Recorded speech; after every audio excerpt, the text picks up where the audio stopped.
A very good evening and a warm welcome to this Thursday night's edition of Primetime News. I'm Salima Shumwe-Feleni. If it's your first time joining us, do subscribe, hit the like button, and be sure to click on the notifications bell to stay up to date with the latest happenings locally and globally.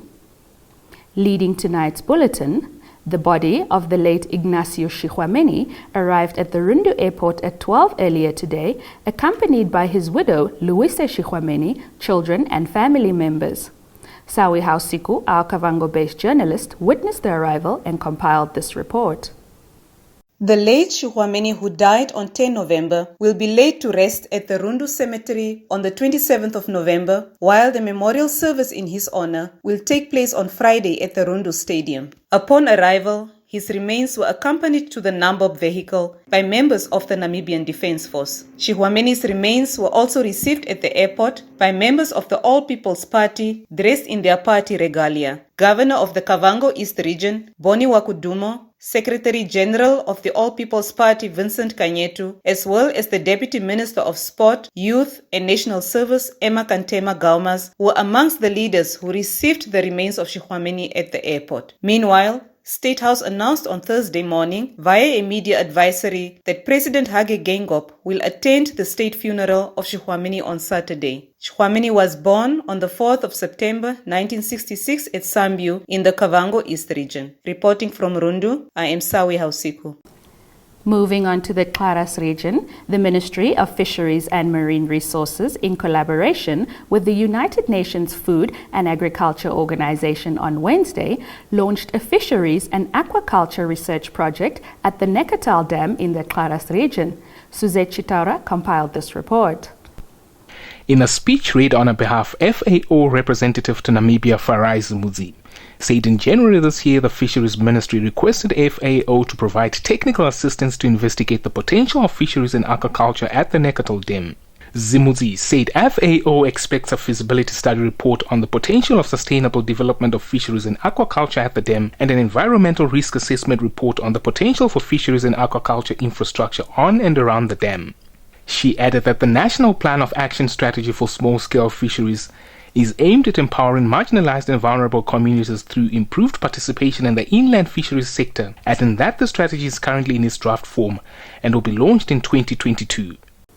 Shifting our attention onto COVID-19 related matters. August 26 Holding Company on Wednesday donated personal protective equipment worth $2.9 million Namibian dollars to the Ministry of Health and Social Services.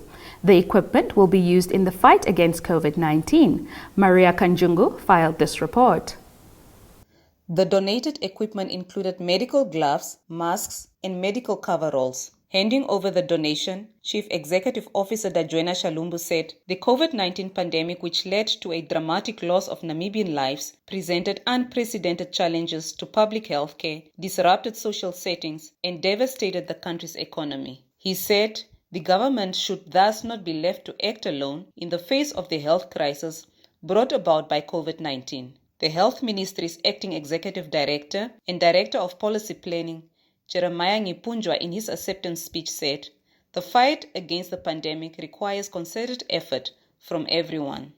He, however, stated that it is not sufficient to have facility in place and said Namibians also have to do their part to prevent infections. He called upon members of the public to do their part to ensure that they adhere to regulations and get vaccinated. Staying with health matters, Minister of Health and Social Services, Dr. Kalumbi Shangula, officially inaugurated the Treeside Medical Center in Windhoek on Wednesday.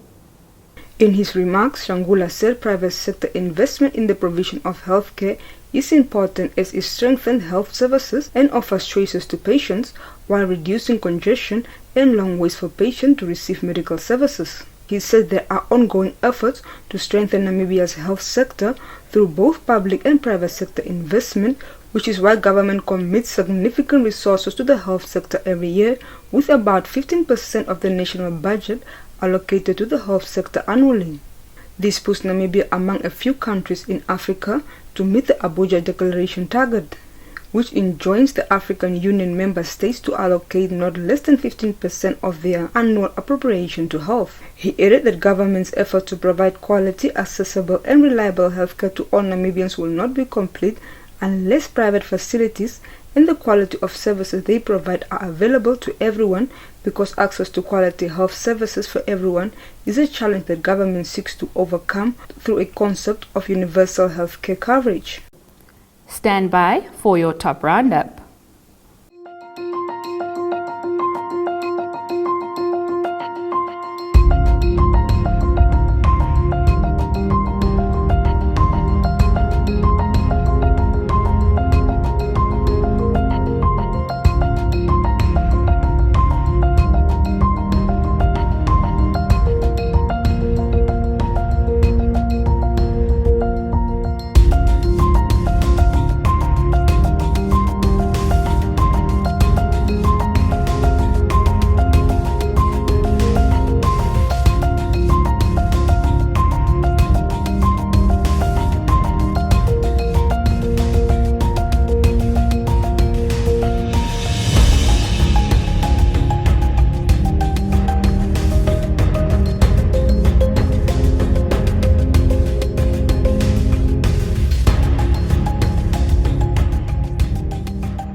In the business and economic segment tonight, we begin in the South.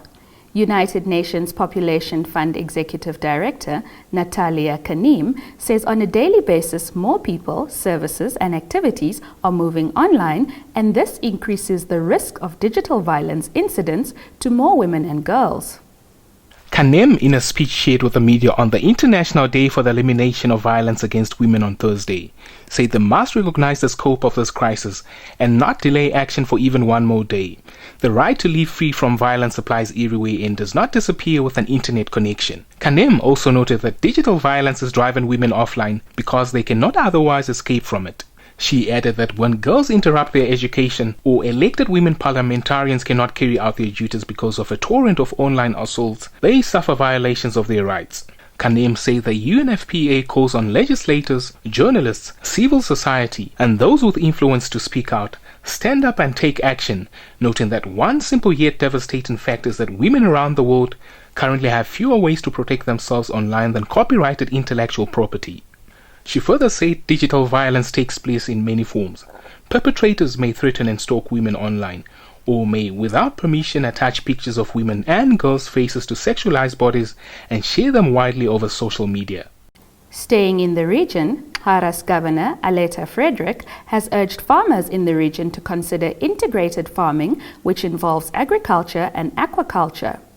Fieldworks, who made these remarks as she officially launched the Neckartal Dam Fisheries Aquaculture Research Project at the dam on Wednesday, said she strongly encourages entrepreneurs and farmers wishing to establish agribusinesses to consider integrated farming activities, which involves agriculture and aquaculture, which are both utilizing land and water, thus making use of the same natural resources. She explained that there are already existing policy frameworks such as the Aquaculture Act and the Inland Fishery Resource Act, which can support entry into the sector.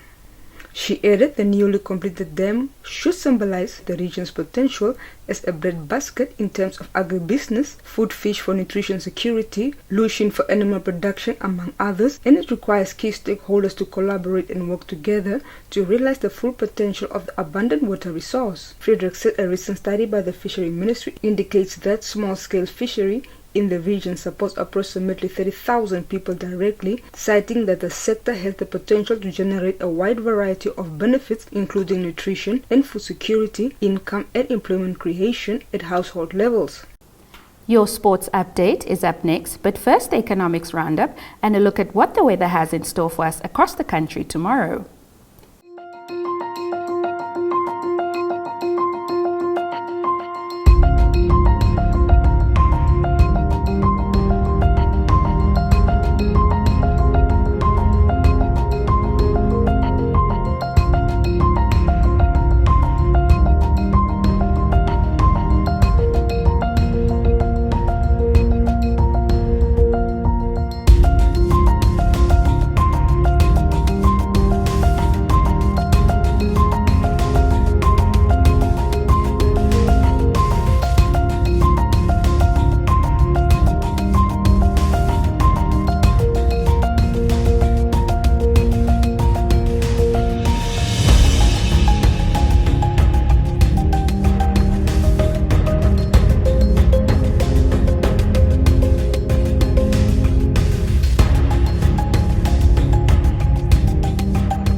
In the sports segment, we begin with news on the Africa Cup of Nations. The tickets for the Africa Cup of Nations to be held in Cameroon next year are set to go on sale from December. The competition's local organizing committee said on Wednesday that it has agreed with the Confederation of African Football to sell the tickets online and in established kiosks in the country. The tournament, which features 24 teams, is set to commence on the 9th of January, with hosts Cameroon taking on Burkina Faso at the 60,000-seat Olembe Stadium in the capital, Yaoundé. The biennial competition will end on the 6th of February.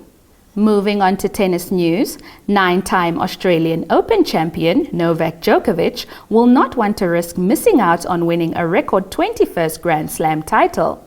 Tournament chief Craig Tiley predicted earlier today as a bumper series of lead-up events was announced.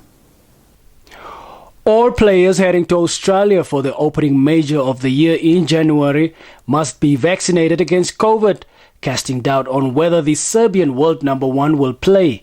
Djokovic, who is gunning for a record-breaking 21st Slam crown, has refused to reveal if he has been inoculated. He has not shared his status with anyone, Tiley told sport radio station SEN.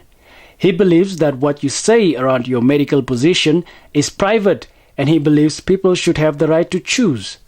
But Tiley added, Novak has won 9 Australian Opens, and I'm sure he wants to get to 10. Djokovic said at the weekend that we'll have to wait and see when asked whether he will be at Melbourne Park to defend his title. Currently, around 85% of players have got the jab, and Tiley said he expected that to reach between 95 and 100% by January. Your sports roundup is up next.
With that, we've come to the end of tonight's bulletin. A friendly reminder, please subscribe to this channel, like, share with friends and family, as well as add your comments in the comment section. Do make a date with us tomorrow for your Friday edition of Primetime News. From myself, Salima Shimwe Feleni, and the entire production crew, it's good night.